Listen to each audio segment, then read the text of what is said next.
गौतम बुद्ध की एक प्रचलित कथा के अनुसार एक दिन सुबह सुबह सभी शिष्य बुद्ध के प्रवचन सुनने के लिए एक साथ बैठे हुए थे। कुछ देर बाद बुद्ध अपने साथ एक रस्सी लेकर आए। तथागत के हाथ में रस्सी देखकर सभी शिष्यों को हैरानी हुई।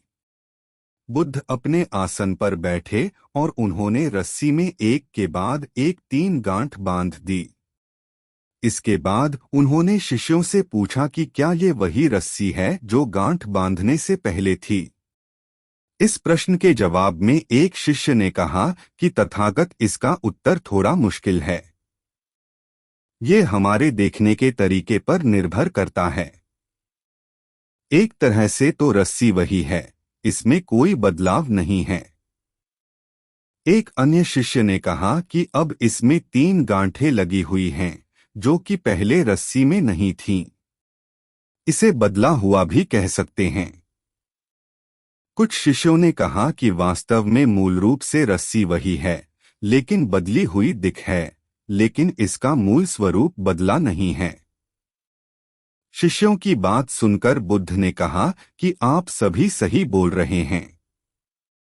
अब मैं इन गांठों को खोल देता हूं। ये बोलकर बुद्ध रस्सी के दोनों सिरों को खींचने लगे।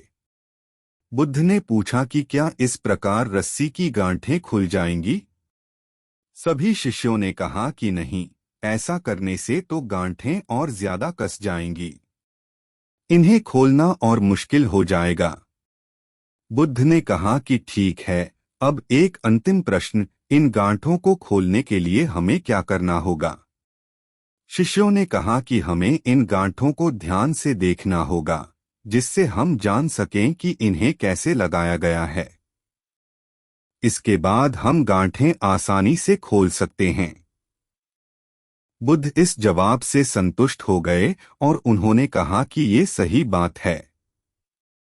हम परेशानियों में फंसे रहते हैं और बिना कारण जाने ही उनका हल खोजने लगते हैं, जबकि हमें पहले समस्याओं के मूल को समझना चाहिए। जब समस्याओं की वजह समझ आ जाएगी तो उन्हें सुलझाना बहुत ही आसान हो सकता है।